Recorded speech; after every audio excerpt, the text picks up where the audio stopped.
So much pain, warring divides. It's a shame we don't see how it can be.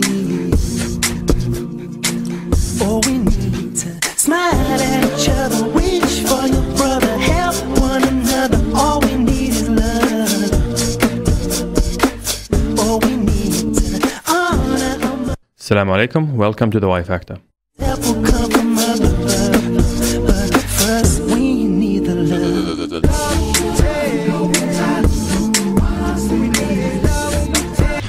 Welcome to the Y Factor this Thursday, the 29th of September of 2011.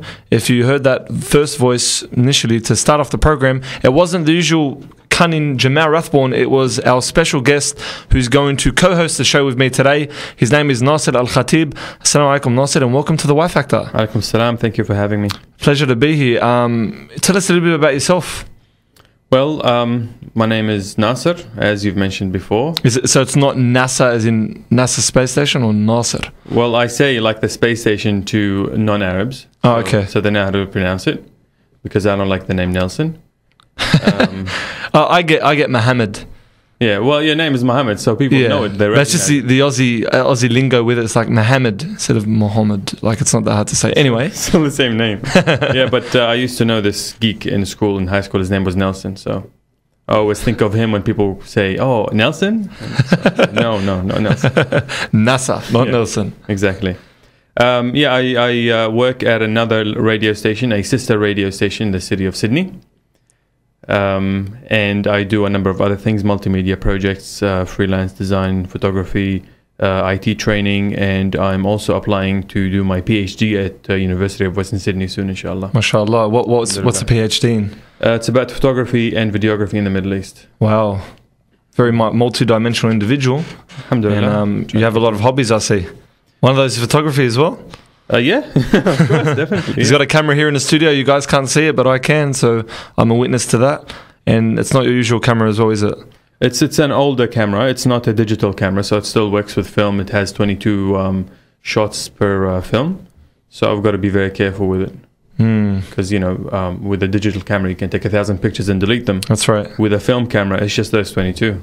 Ouch. Yeah. It's good to see you're going back to the roots of photography. Alhamdulillah. If you're a real photographer. Yeah. So you're happy to co-host the show today and go through the news items for the week? Inshallah, yes. Inshallah. Okay, we're going to kick them off. The Y Factor. And one of the first pieces of news making the headlines for this week has been the fact that women have been given the right to fight in the front line. So the Defence Minister Stephen Smith, after a meeting on Tuesday with some cabinet members, actually decided that women now have the right to fight in frontline infantry units in combat.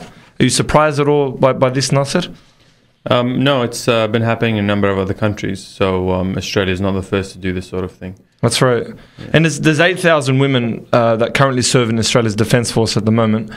And he said, now the issue of discrimination will obviously arise, and Mr. Smith was saying that this discrimination would be removed in the course of 5 years in a careful and methodological way. Methodical? Okay.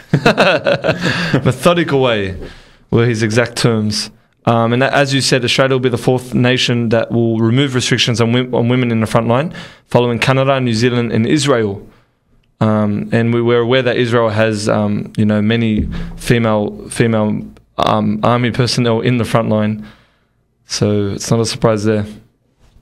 It's very interesting because you have people from within the army discouraging this decision. And saying that it's going to change the way that the soldiers, especially those on the front line, carry out their duties as soldiers, because the interaction between the men and the women will be so that the men will be protective. Yeah, they will be more protective, so their focus won't be completely on the enemy.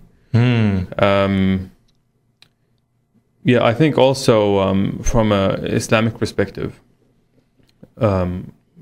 Allahu Alam, but I don't know if the woman's place is to be fighting and killing people. Yeah, I mean, as far as my understanding goes, that's right. Yeah, the idea of her going to the army and working there in another sort of administrative capacity, I understand, but the idea of sort of her going out there being violent and forceful and engaging in violence, it's not, I guess, feminine. But this is again without meaning to sound discriminatory at all. Yeah, exactly. Like a lot, like as you're saying, a lot of psychologists have come out saying that it will affect the psyche of a male army, personnel who works in the front line, because that protective element does kick in. But I guess from what the minister was saying, he said that once this goes ahead in 5 years' time, Australia would meet the obligations under the UN Convention of the elimination of all forms of discrimination against women. So I think there's a good focus on eliminating discrimination against women, but in terms of the grassroots effects on the ground in battle, Allahu Alam. To date, 28 women, 28 US soldiers have died in Afghanistan, and 111 female soldiers in Iraq. That's been a death toll. The British have also lost 2 in Afghanistan and 6 in Iraq. So there are females right now in combat roles, but in terms of their place in Australia, it's in the next 5 years we could see them on the front line.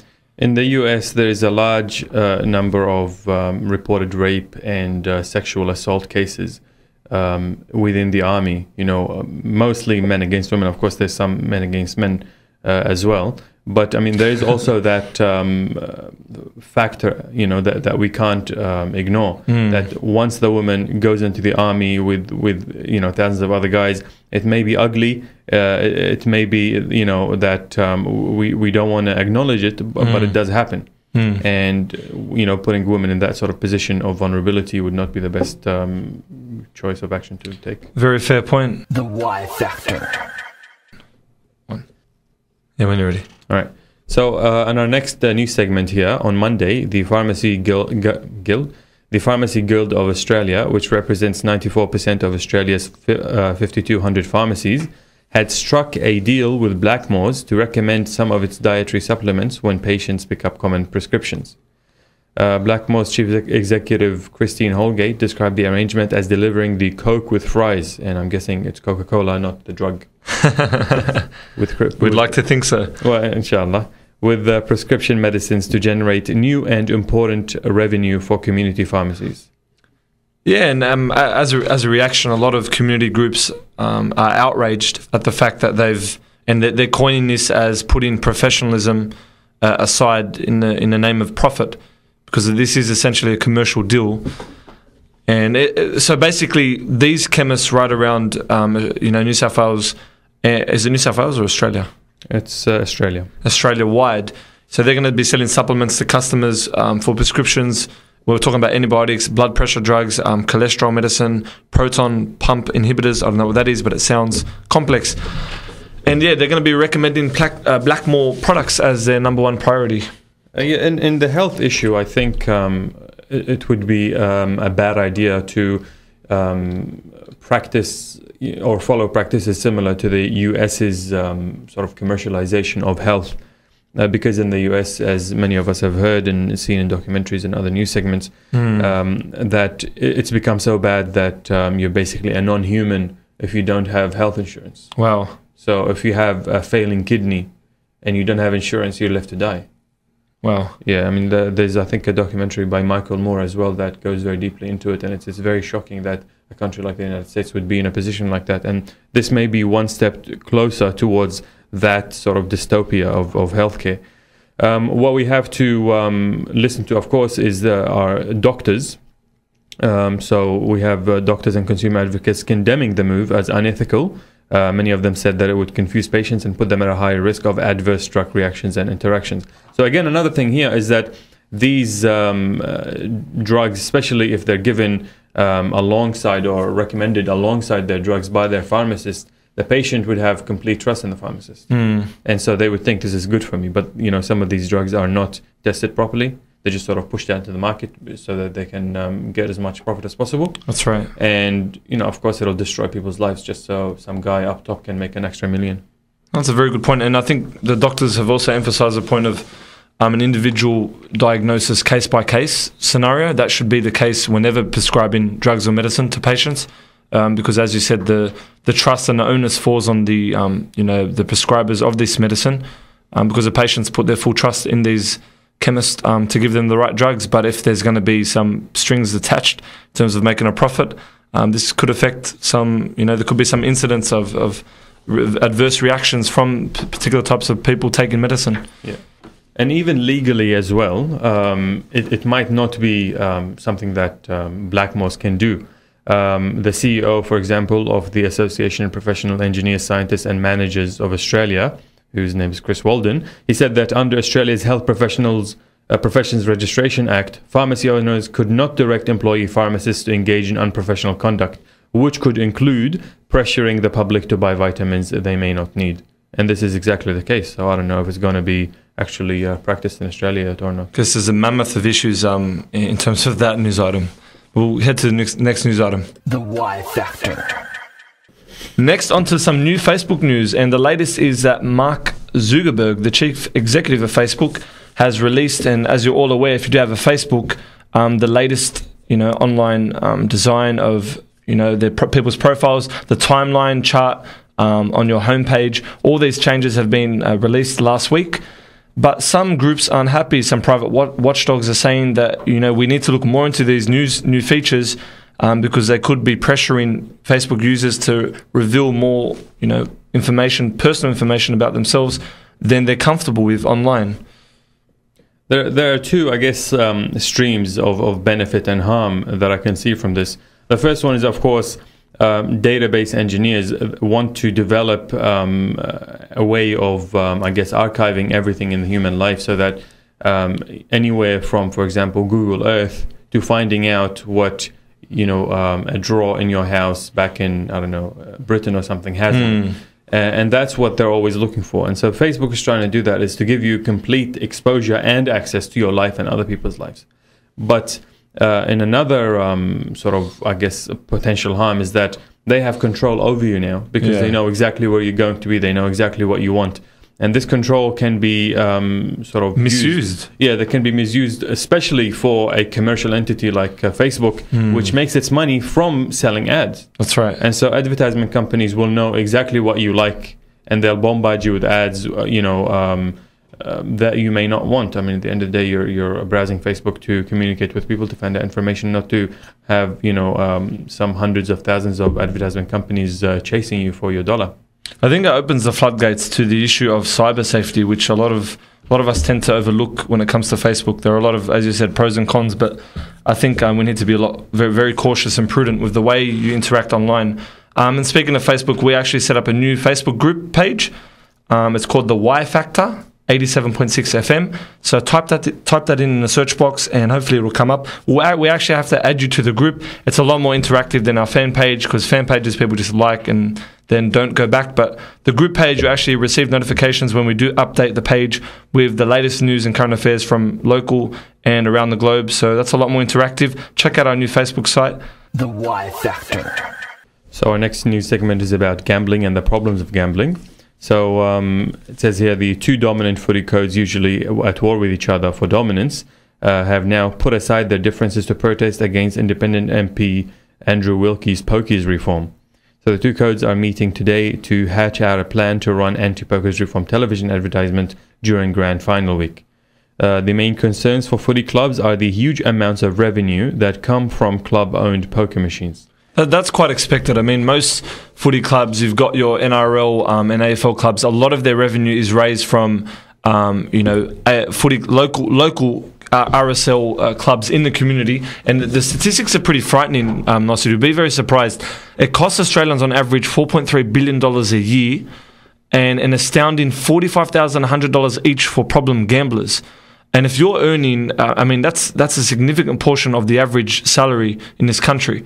And to put that into perspective, 1 in 8 Australians will cite gambling as a problem in their near family. So I think these reforms are good because, especially from Islamic perspective, gambling is a no-go zone. Alhamdulillah, Islam cuts sins from the roots.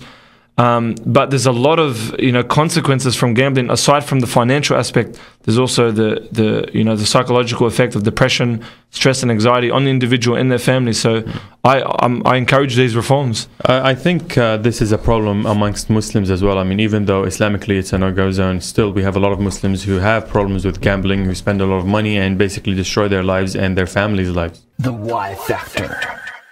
Just quickly, before we end our local news for the week, a Muslim schoolboy, was verbally assaulted and brutally bashed by about 20 students from his own high school on the North Shore from Ashquith Boys High School on Wednesday last week. Now, the reason why we mention it, although it seems like old news, is there's been a serious lack of media coverage from this. His parents are shocked. And the punishment has been a slap on the hand. I mean, one student was suspended for 20 days and the other students have received a caution, which is ridiculous. I think it's very unfortunate what the school principal has done. He should definitely be asked why he took such a light stand towards this issue. I mean, bullying is a massive issue as well. And another fact, which is a very unfortunate, sad fact, is if the tables had turned and there was a number of, for example, Lebanese boys beating up Anglo-Saxon kid, the news would have been everywhere that it's Islamic, that it's Lebanese. Front page papers, headlines. Yeah. I mean, a wrong action is wrong action no matter who does it, and that's what should be indicated here. That's right. A crime is a crime anyway. The Y Factor. So moving on now to the international news segment, and we have the Palestinians' dramatic unilateral bid for statehood at the UN, which unfortunately is only being rejected by about 4 or 5 countries. It's a very small number of countries. If you see actually a map of the world of all the countries that have approved it or are going to back it, it's the whole world except for Australia, Japan, Thailand, I guess Israel, of course, and the US, and then maybe Britain and Canada. So it was a monumental speech and it received a standing ovation. And alhamdulillah, it's refreshing to see that there are non-Muslims who are in support of Palestinian statehood. And I think there needs to be more coverage of this. And some recent news, like some breaking news, is Israel, in terms of, rubbing salt into the wound, they actually, plan to build thousands of more settlements that have been rolled out. This news is only yesterday. So if that's not a provocative attempt by them to, especially after this monumental speech by the Palestinian representatives. So it's very unfortunate, but the Palestine-Israel situation needs hours and hours of discussion just to explain and elucidate all the injustices that are being done. But again, I mean, coming to Mahmoud Abbas, I mean, he's not the actual representative of the Palestinian people. This would be a failure and a success if they do get the seat or if they don't get it, because the PLO or the PA, they support only a segment of Palestine in Palestine. They don't support all the Palestinians outside of Palestine because they haven't voted, and they don't celebrate the Hamas-controlled Gaza. So again, I mean, their application, principally, it's very good, but on the ground, it will create many problems as well. The Y Factor. On to Saudi Arabia now, where King Abdullah, the King of Saudi Arabia, has declared to give women the right to vote and be part of the Shura Council in a few years' time. And I think, Nasser, no one will disagree that this is an obvious reaction to the Arab Spring that he's witnessed across the Middle East. It is, but it's a very tokenistic action. I mean, it doesn't really change anything at all on the ground. It's still a monarchy. It's not a democracy or a rule of the people by any stretch of the imagination. There's poverty. There's lots of social illnesses.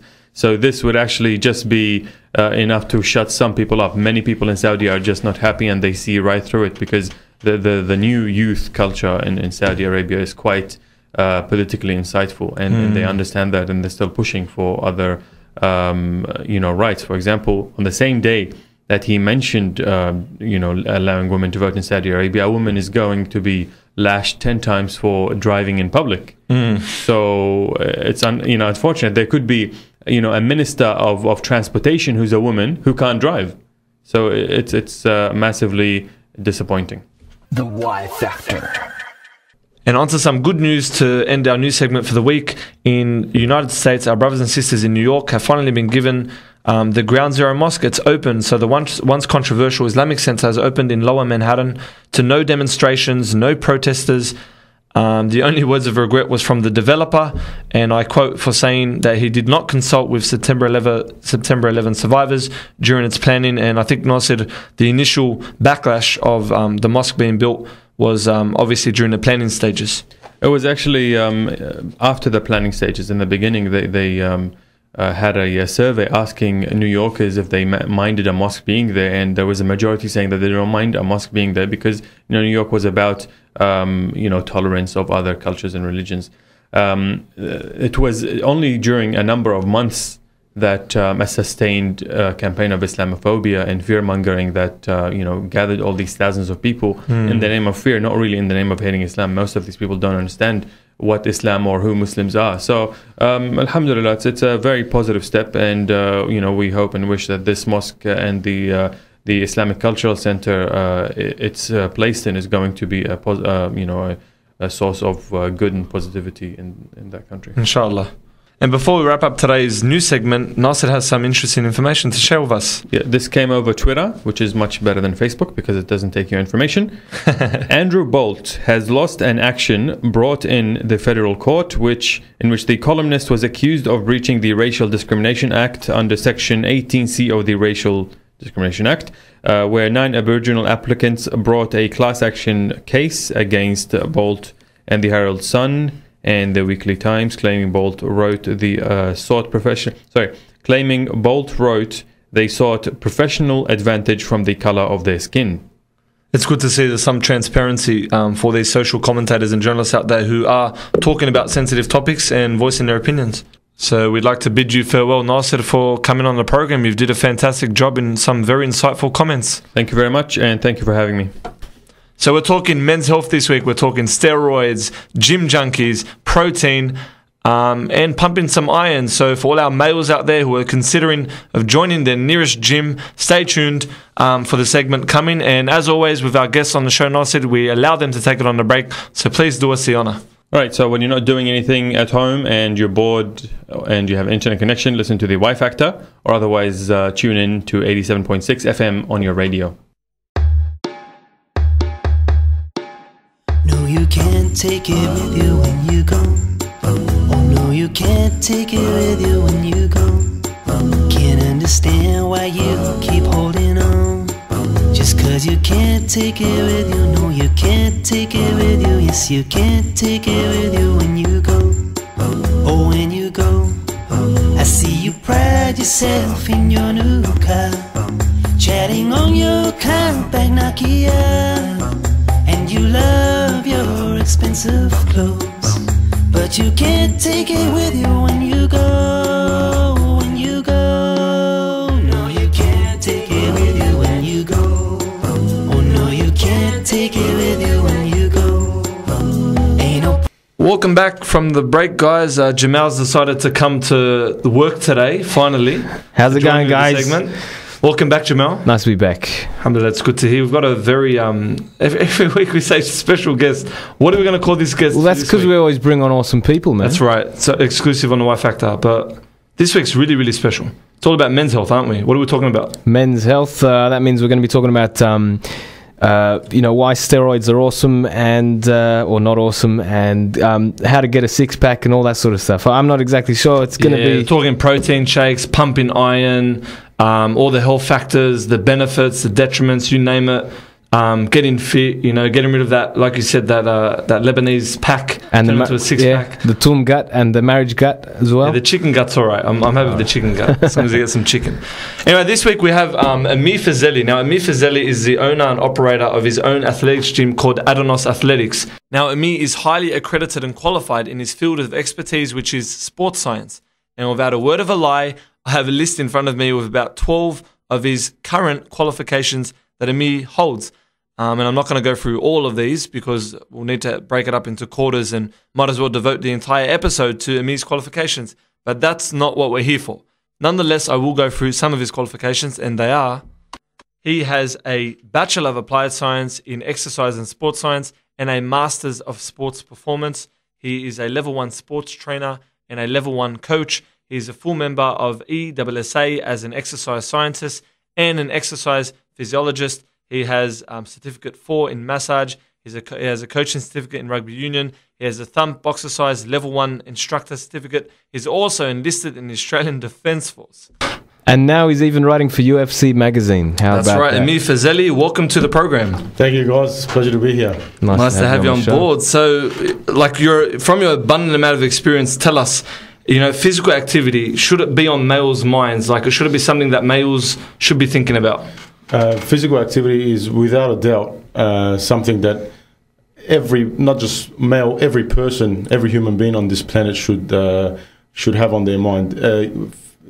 Doing physical activity and being active is something we as humans have been doing since the early days. Nowadays, with television and all this stuff, PlayStation and Xbox is coming around, no one's doing anything anymore. And this is totally against what we were meant to do and what we were designed to do. Yeah. So, nowadays it's a rat race. Life is a rat race. So, you're always busy with work, busy with family, and so on and so forth. So if you have any time and you can put any time aside to do any kind of physical activity, then you must seize that opportunity and you must do it. It's very important. If you think about the amount of hours in the day that we just spend, away from physical activity and just wasting our time, there's a lot of prime time that we can actually be using to useful stuff, like working out, for example. Definitely, for sure. Like and being healthy. We waste so much of our day on things that get us nowhere and get us nothing. If you think about it, look, every person on this planet has 24 hours in one day. Yep. And how you use it and what you do with it will determine what you get out of life, Exactly. And most people are sitting in front of the television most of the time doing nothing, no work, no responsibilities, and you see they weigh 300 kilos and Guinness World Record comes in and pretty much awards them for that, Yeah. That's not a good thing, And then you have other people who use that properly, use that time properly and get somewhere in life, stay healthy, stay fit, and in return they have a healthy mind and a healthy body, and as a result they get places in life, Exactly. Well, if you think about it like this, right, you got say 8 hours of work, about 8 hours of sleep, say about 2 hours worth of transport. Whatever's left over in those several hours, you could be using to do something productive. Oh, for sure. And you don't need to go all out. You don't need to absolutely hammer yourself. Even an hour a day is good enough. Even 4 days a week, an hour a day, even 3 days a week to start with. If you're an absolute beginner, even just 1 hour a day, 3 days a week, that's more than enough to start you off. And then as you get a roll on, you will want to do more anyway. You start to get that motivation to want to do more and get fitter and healthier. It's very addictive, very addictive. What about diet exactly? Because I know a lot of people are saying 80 when you work out, in order to see changes, it's really 80% diet and 20% work, or they tend to say that. Diet is, I would have to say, one of the most important factors, especially in regards to when it comes to sculpting the body. So if you're trying to lose weight or show a little bit more muscle definition and stuff like that, diet will make or break you. Doing exercise and doing it regularly is one thing, but if your diet is bad on top of that, then you're wasting your time. You're going around in circles. Sure, you may get stronger if you're pumping weights, for example, but you won't get into the shape that you want. It's not always just about looking good. It's about feeling good. If your diet is good, you will feel good. You'll feel much better. You'll have more energy through the day. You'll be more alert, more focused. So diet is, without a doubt, the one factor that everyone or most people tends to overlook when it comes to changing their body shape. They think to themselves, I did a workout today, so it's okay, I'll just go out and have junk food, go out and have McDonald's or whatever. They don't sit and think that food must go hand in hand with your exercise. And then that's when you get a very powerful combination and things start to fall into place. And the general rule of thumb is for a diet, I know we have the standard, this is around the world, you got your breakfast, your lunch and your dinner, but for, if you are working out and seeking to get some results in the gym, is it 5? I heard it's 5 small meals a day. Is that right? That's right.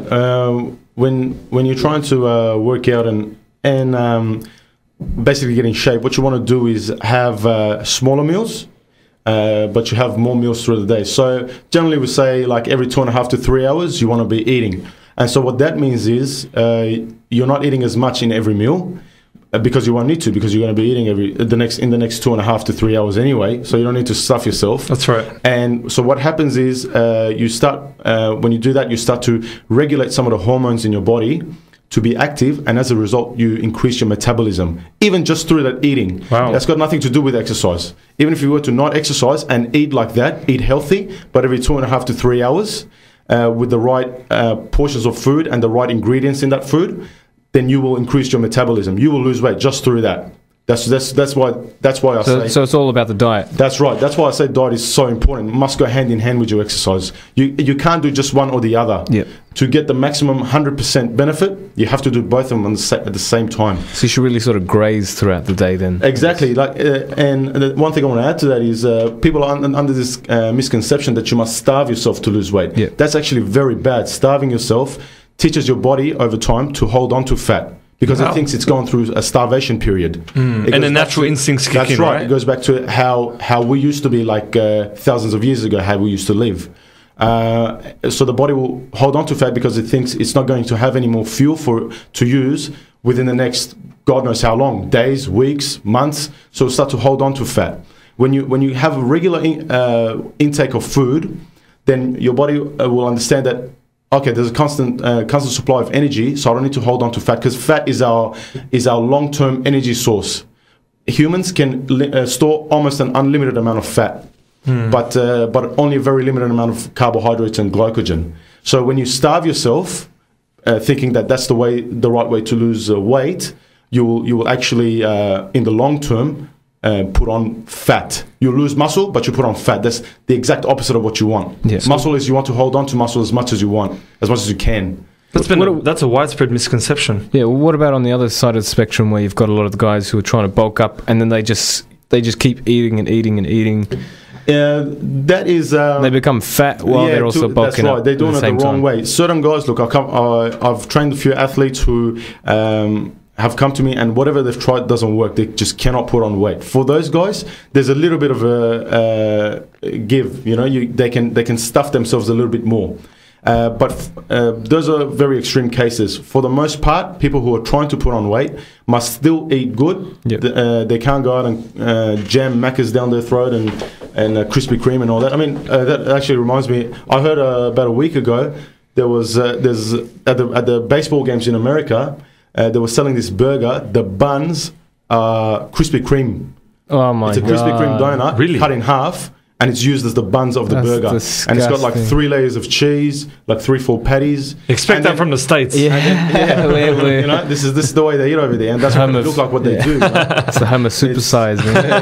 That's not a bulking diet. That's a getting fat diet. There's a difference. Man. Bulking is about putting on healthy muscle tissue. It's not about putting on fat. Since we're on the topic of bulking up, the topic of protein shakes and all these supplements comes into the discussion. What's your take on that? Is protein shakes necessary to bulk up? Is it needed? How much do we need? Is it safe? Protein shakes, in my opinion, are definitely needed for as a supplementation to your proper diet. That's why they call them supplements. People go out and start smashing down protein shakes like there's no tomorrow. They're called a supplement for a reason, because it's supposed to be your diet, and then it's supposed to supplement your diet. The reason is because it is inconvenient at times to have the certain ingredients that you need, the certain nutrients that you need through cooking food. Say you just finished at the gym and you need your protein. You obviously can't have cooked food right there. You can't. Sometimes people don't even feel hungry right after a hard workout. But the important thing is that you need to have that protein in your body straight away, so that your muscles can recover and replenish. In moderate amounts, though, right? That's right. So you would have your protein shake after your workout. Now, the amount of protein you would have in your day depends on your body weight and what your goals are.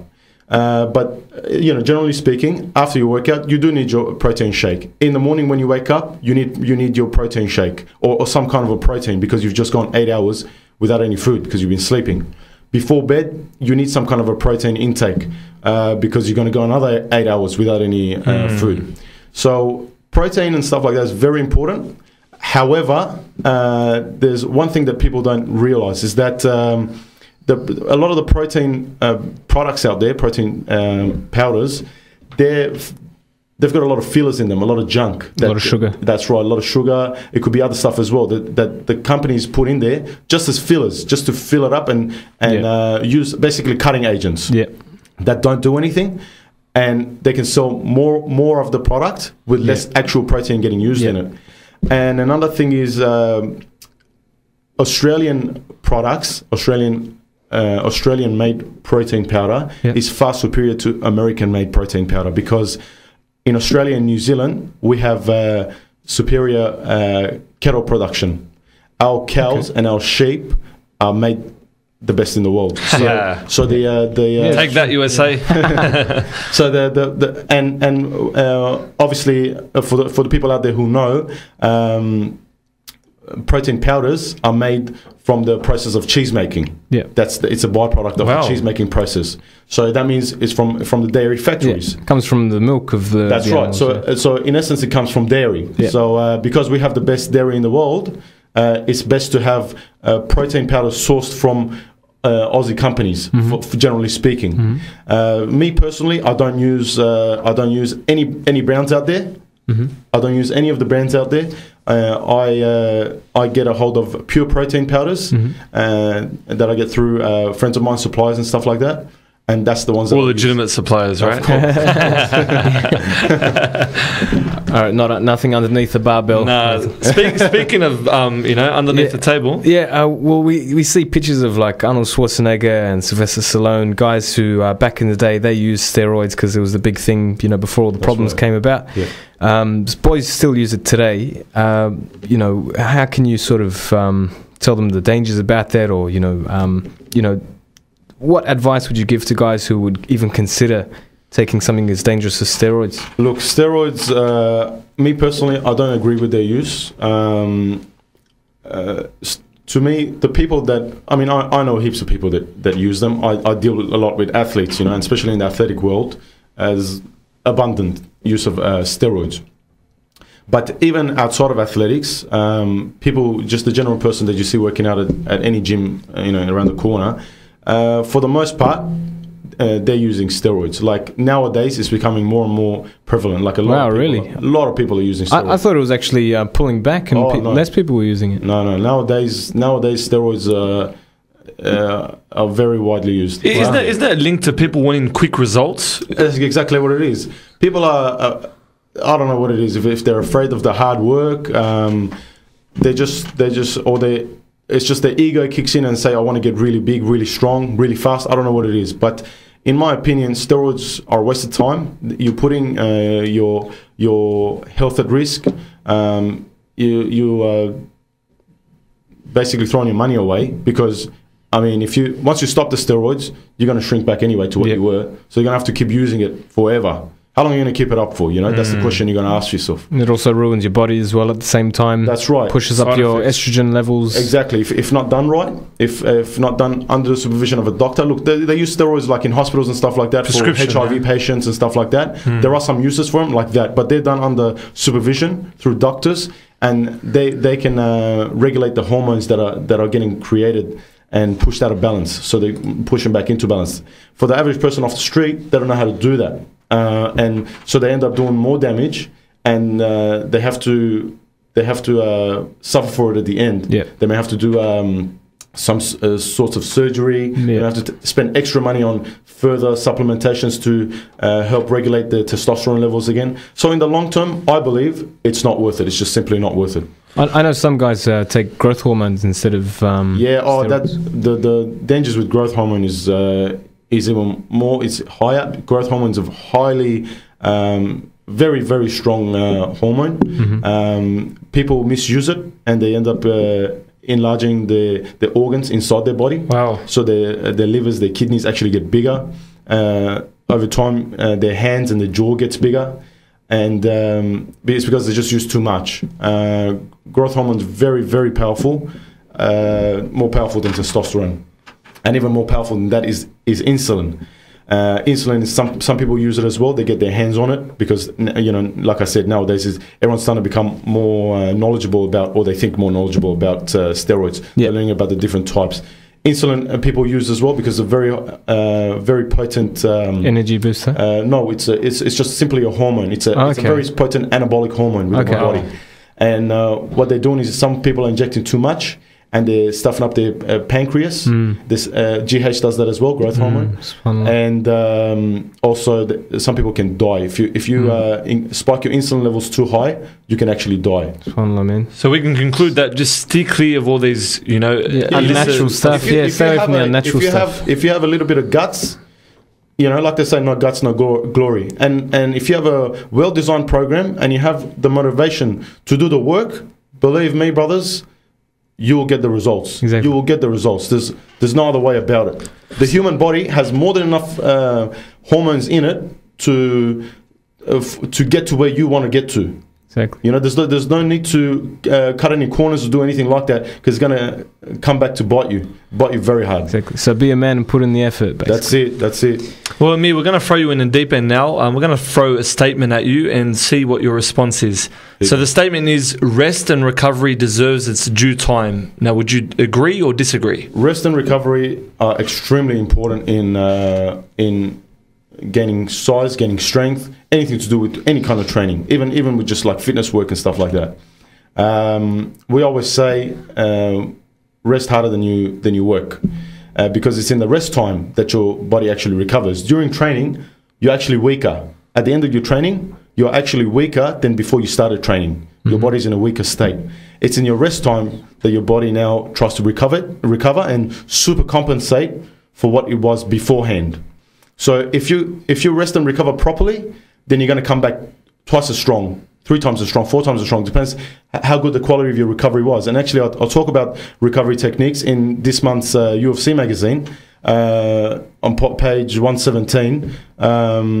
I've written a basic outline of very simple recovery techniques everyone can do at home, and if it's done properly, recovery can boost your results by many folds very quickly. Recovery is extremely important. People overlook it. They do a hard workout and then they, for example, go out or they stay out too late at night. Even diet is actually recovery. When you think about it, because that's how your body replenishes fuels. The diet is wrong, so you're not recovering 100%. You're not recovering to what you should have been. So you're not getting the most bang for your buck, basically. Yeah. So recovery is extremely important, so very important. 3 key rules if you want to change your whole entire life and your whole physicality and your body and your fitness. 3 key rules being your diet, your workout, and your rest. Exactly. And I guess just on the diet, I remember you told me beforehand that green tea is a great fat burner as well, so we should make green tea a part of our diet. That's right. Green tea has been shown in numerous studies to be a very good fat burner. It helps control body fat storage, and it's just overall it's very good. It's very high in antioxidants, and it helps your body sort of function better. It also helps with digestion and stuff like that. I always have it throughout the day. Have it after meals. Have it first thing in the morning. Just whenever, at night before sleep, relaxes me a little bit. So it's a good thing to have in your diet. Definitely. And obviously, common knowledge: eat low-fat foods with high in protein sort of substances, high nutrients. That's right. And you want your fats to be more from good types of fats, omega-6 and omega-3 fats. So like from fish. You get from like macadamia nuts, almonds, from olive oil. These are the good type of fats that you want to have in there. You want to get rid of the saturated stuff. Fried foods are bad. Too much of those fats can damage your heart and damage your health in the long run. And with workouts, you're saying short rests between sets help burn fat faster as well? That's right. I always see it at gyms wherever I go. People's mouths seem to be getting more of a workout than their bodies. What you want to do if you want to get results is, especially in regards to fat burn, is once you do your set when you're working out, you don't want to recover too much. This is, of course, unless you're going for just pure strength gain. That's a different story. That's for another day. But if you're working out for fat burn and just to get in shape, having less rest between sets is definitely more conducive to increasing growth hormone levels, and as a result, burning fat off faster. So we're talking about 1.5 to 2 minutes tops in between sets, in between heavier sets. Maximum. That's right. And then you go back into your next set again. You should be in and out of the gym in about 45 minutes to an hour. Yeah. Otherwise, you're just wasting your time if you're spending too much. That's right. After that, cortisol levels start to go up too much. Bad hormones start to build up too much in the body, and you're actually doing damage. Some very practical tips there from Amir. Now, before you go, you actually run and operate your own athletics gym in Granville called Adonis Athletics. I think it's pronounced Adonis Athletics. Adonis Athletics. Everyone's got their own way of pronouncing it, but I don't mind, as long as it comes from the heart. That's important. So what's the difference between this gym and, for our listeners, this gym and, let's say a commercial gym like Fitness First?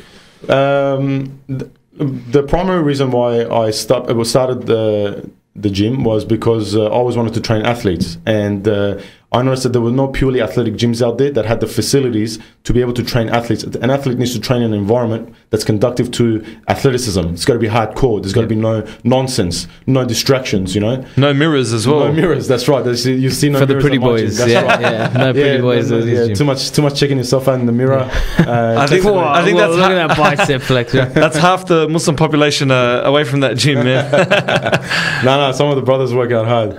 And so basically I started the gym, and I only put in pretty much free weights in there. There's no machines in there. And over time, people started finding out about the gym, and people who are non-athletes or they used to play sports. And they're like, oh, you know, this is the type of gym we prefer to train at. Can we come here? Because it's a bit more hardcore environment.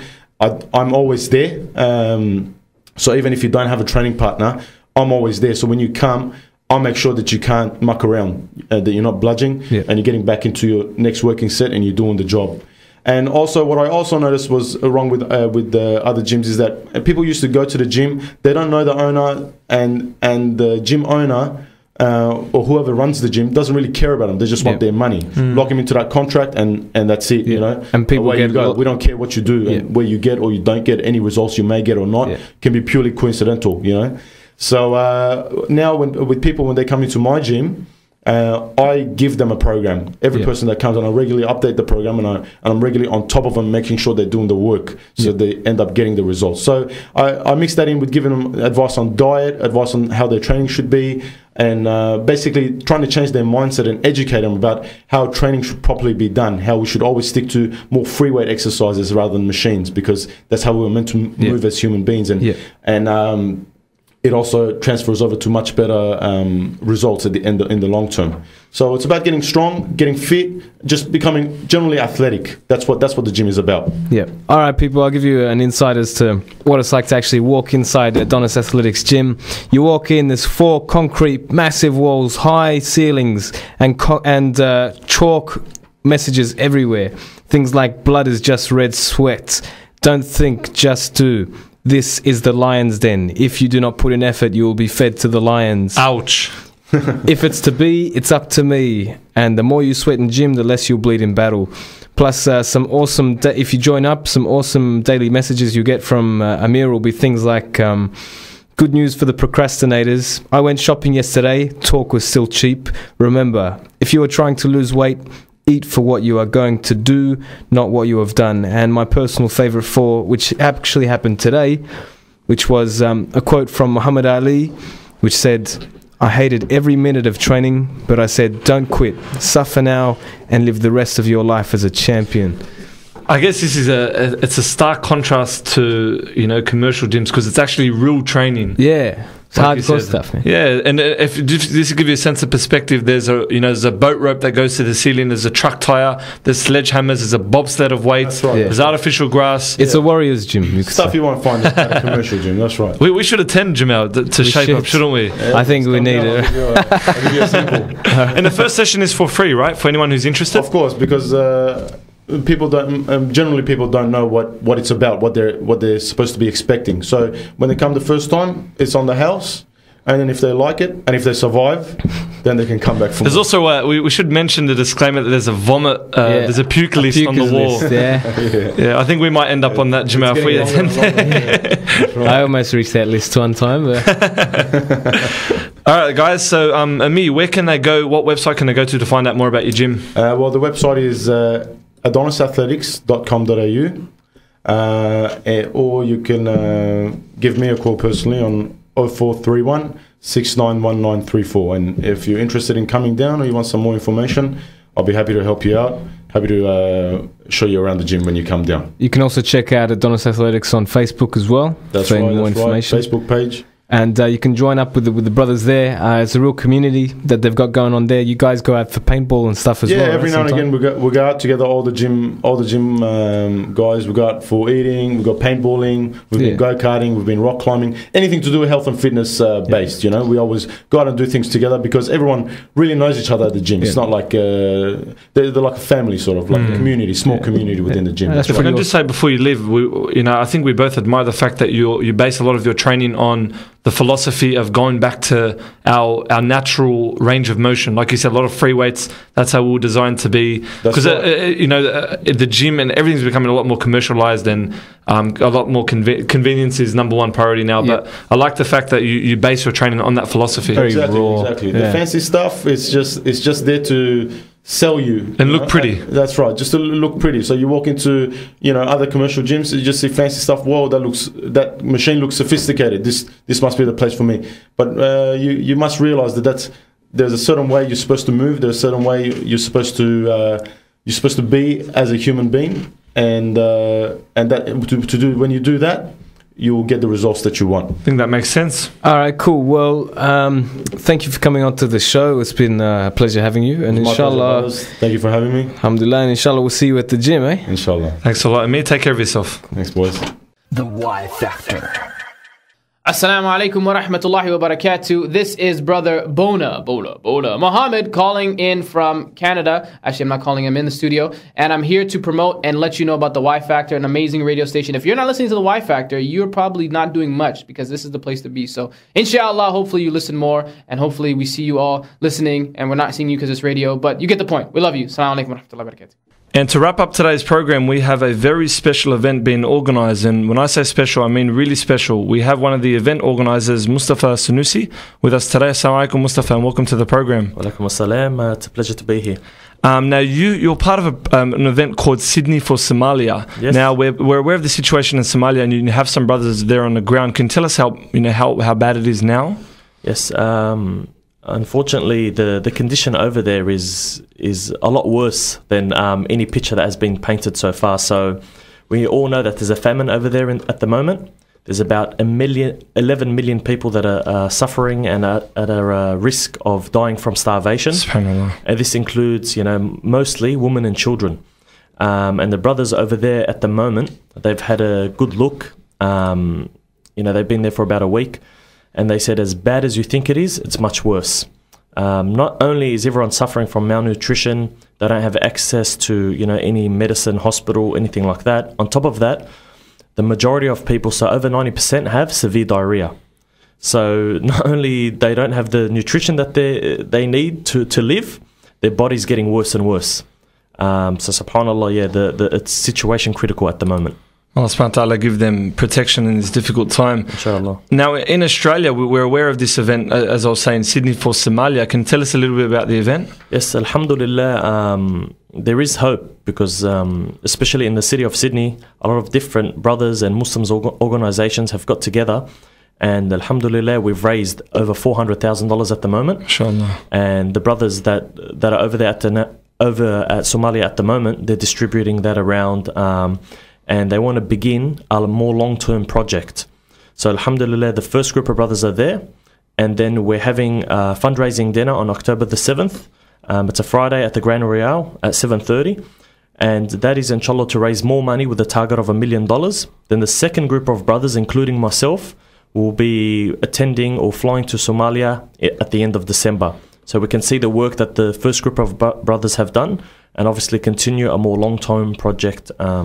Just not to save them now, because unfortunately it is situation critical at the moment, but you still need long-term planning to make sure they don't fall into the same mess. Very true. It's good to have longevity in terms of the projects. Now, this event itself is unprecedented in many regards. Yes. There's plenty of organizations from a broad section of the Muslim community. Can you tell me some of the organizations on board? Yeah, alhamdulillah, like I said, there's a lot of khair in the ummah. There's a lot of good coming forward. Alhamdulillah. And yeah, so some of the groups that are getting involved, there's over 30 groups. So some of them are IDCA, the UMA, the MSA, the Global Youth Centre from Liverpool, Omar Mosque, FAMSI, Muslim Village, Ghazali Centre, ISRA, just to name a few. So alhamdulillah, so we've never seen, or me personally, I've never seen, this type of a united effort within the Muslim community in Sydney. So alhamdulillah, there's a lot of khair coming from that direction, and a lot of money coming quite easily from the Muslim Ummah.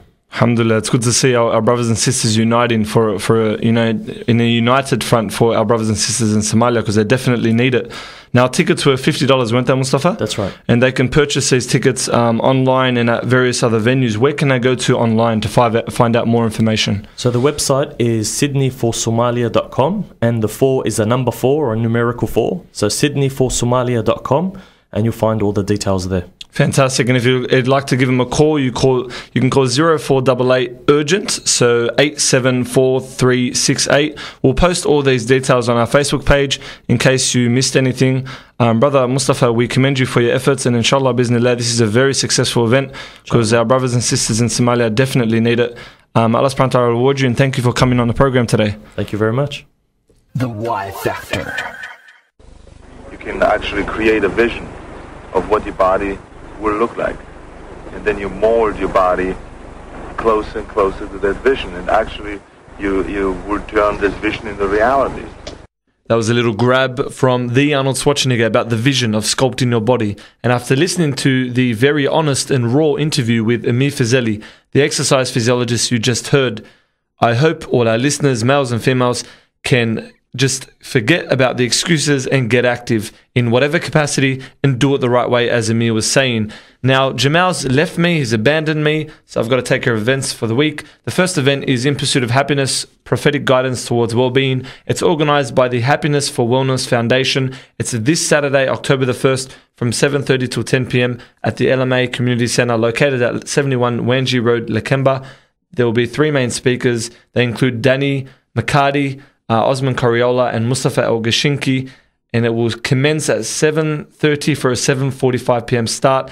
Entry is for free, but you need to register online. Just type in Pursuit of Happiness, Prophetic Guidance Towards Wellbeing on Facebook for more information. The next event is titled 7 Steps to a Successful Prayer, which is all about khushu' in salat and learning about the words you're saying and what have you. There are a lot of organizations involved in this program. It runs from this Sunday morning from 9 to 1 p.m. at the Grand Royal Function Centre, which is located at 51 to 61 South Street in Granville. The tickets are $20 each, and all the profits will go to the My Prayer Project. Some of the scholars and shuyukh on board include Sheikh Abu Adnan, Sheikh Shadi Sulaiman, Sheikh Amr al-Banna, Sheikh Bilal Dannoun, to name but a few. To purchase tickets and are going fast, go to www.myprayer.com.au/7 steps for more information. And the final event for the week is the Oztag Community Cup for 2011, organised by West Sydney Oztag. It's essentially a family fun day along with an Oztag competition. There's a few divisions, include men's first division, second division, and a mixed opens and under 20s teams. To register a team, you need 10 players. Each one has to pay $49 per player for registration. Each player will receive a value pack valued at $90, for each player. And there's limited positions at the moment, so get in quick. It'll be held on Sunday, the 9th of October, from 8 a.m. till 7 p.m. at Doyle Grounds in North Parramatta, which is located at 12 Buller Street, North Parramatta. The day will also feature food stalls, face painting, jumping castles, an animal farm, pony rides. So there's plenty of action and plenty of activities for the whole family, and all the money raised on the day will be to support local charities, with a lot of the proceeds going towards supporting local charities. For further information, you can contact 0415 091 664 or go to www.oztagcommunitycup.com to register a team and check out the details for that event. And that's a wrap. Many thanks for your company this Thursday, the 29th of September of 2011. We hope you've enjoyed the episode this week. For all the links that we've promised, check out our new Facebook group page, as we mentioned, The Y Factor 87.6 FM on Facebook. It's a lot more interactive, and we regularly post the latest news and current affairs, both local and global. So check that group page out, and we'll add you to the group. We're going to give the honour to Arnold Schwarzenegger to say his goodbyes on behalf of the Y Factor for us. So from the Y Factor team here at 87.6 FM, Assalamu alaikum wa rahmatullahi wa barakatuh. Take it away, Arnie. I'll be back. I'll be back. I'll be back. I'll be back. I'll be back. I'll be back. I'm back. Hasta la vista, baby. So how could you deny? How can you deny the oneness of Allah? Allahu Akbar. How can you deny the oneness of Allah? Allahu Akbar. How can you deny the oneness of Allah? Allahu Akbar. How can you deny the oneness of Allah? Allahu Akbar.